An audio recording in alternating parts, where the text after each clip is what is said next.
Bonjour les petits champignons. Aujourd'hui nous allons parler de l'affiche de cinéma. Le cinéma c'est devenu une grande industrie culturelle qui s'est développée partout dans le monde. Et pour que le public décide d'aller voir un film plutôt qu'un autre, il va falloir communiquer et se démarquer de la concurrence. Et un de ces moyens en réalité c'est l'affiche de cinéma. Ce sont des images qui sont donc publicitaires et qui doivent convaincre rapidement le spectateur.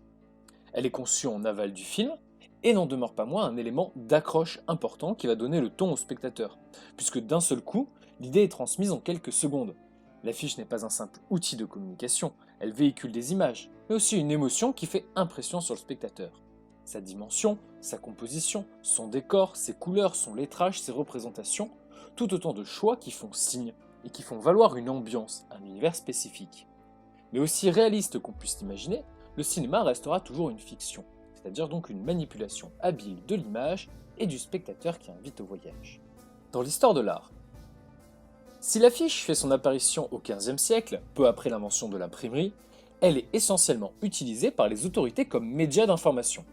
Il faut attendre 1796 et la mise au point par l'allemand Sennenfelder de la lithographie pour qu'elle soit diffusée plus largement et que son usage se diversifie. Au milieu du XIXe siècle, c'est la révolution industrielle, l'urbanisation croissante et le perfectionnement des techniques de production qui fournissent à l'affiche moderne sa raison d'être.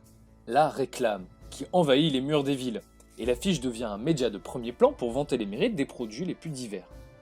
Nous avons par exemple Alphonse Mucha, qui est sorti de l'anonymat en 1894, grâce à la réalisation de l'affiche Gizmonda, pour Sarah Bernhardt. Il est salarié de l'imprimeur Chapenois, une des plus grandes maisons de la période de 1880 à 1910, et qui fut notamment à l'origine des panneaux décoratifs. Nous pouvons aussi noter la première affiche Moulin Rouge, la Goulue, commandée en 1891 à Lautrec par Zidler, le directeur du célèbre cabaret. Elle incite ici Lautrec à s'engager dans la création d'affiches et plus largement de lithographie. Entre 1891 et 1900, Henri Toulouse-Lautrec crée 31 affiches et près de 325 lithographies qui lui permettent de se faire connaître d'un plus large public. Mais revenons sur l'affiche de cinéma, qui tout d'abord est créée pour l'exploitation financière. L'affiche de cinéma deviendra progressivement un art au sens noble du terme. L'affiche de cinéma est indissociable du film qu'elle promeut. Elle marque les esprits et forge l'empreinte visuelle qu'on lui associe. Son format original est de 120 par 160, qui est une référence à l'affiche du cinématographe des Frères Lumière qui date de 1896. L'affiche est donc née en même temps que le cinéma et est un des piliers publicitaires. L'affiche de cinéma et l'affiche publicitaire entretiennent alors un but commun, véhiculer un message limpide et précis autour de la star, produit ou personne, capable de s'imprimer sur les rétines du spectateur d'un seul coup d'œil. Des couleurs vives et chatoyantes à la typographie tapageuse, sans omettre la théâtralisation et la représentation scénique. Les codes du graphisme de l'affiche sont les mêmes, qu'importe son domaine. Du XXe siècle à nos jours. C'est après la Seconde Guerre mondiale que le mouvement de modernisation survint véritablement. Dans les années 60, le photomontage prend le dessus sur les anciens procédés. Pourtant, on fait tout de même travailler les artistes. Chaque pays produit sa propre affiche par film et la génération VHS aura son heure de gloire. On peut mentionner Laurent Melki déjà, à qui on doit les affiches de Freddy, L'abbé sanglante, ou même Vidéodrome.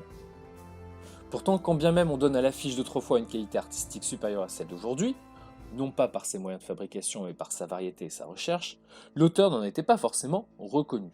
L'anonymat était aussi de mise, et ce n'est qu'à la sortie de la guerre que l'on vit apparaître une section consacrée au cinéma au sein du syndicat des affichistes publicitaires. Nous avons par exemple Boris Bilinski, qui va imaginer entre 1924 et 1927 des affiches de cinéma parmi les toutes premières vraiment modernes. Nous avons Le Lion des Mongols de Einstein en 1924, La rue sans joie de Pabst en 1923, ou Métropolis de Lang en 1926. Il est reconnu par la presse des années 30 comme l'un des meilleurs et le plus célèbre des affichistes de cinéma.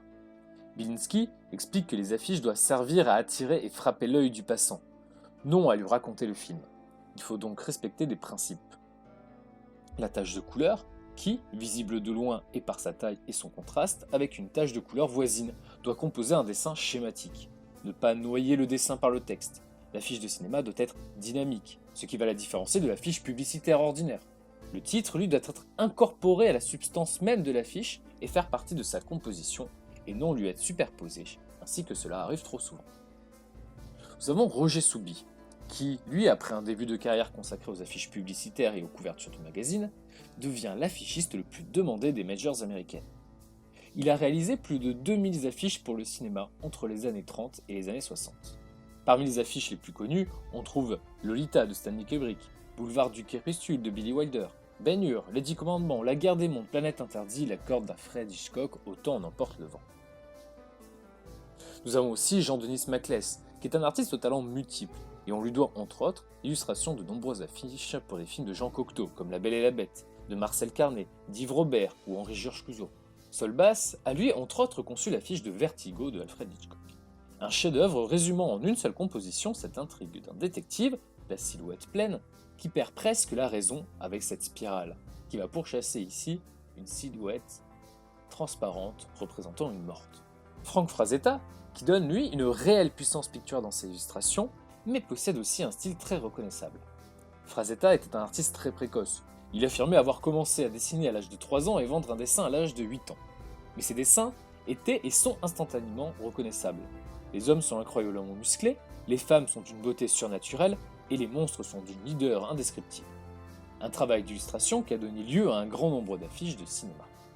Enfin, nous avons Drew Struzan, dont les affiches sont les plus cultes.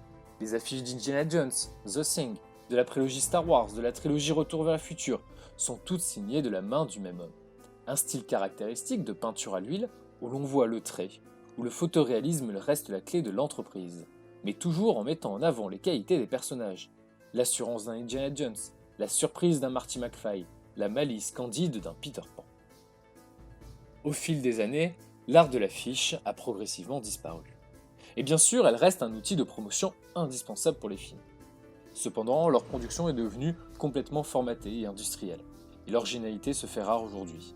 L'affiche de cinéma ressemble dans le fond à son support. Elle est produite en quantité industrielle jusqu'à en perdre sa singularité. Merci à tous. Sur ce, restez créatifs. Au revoir.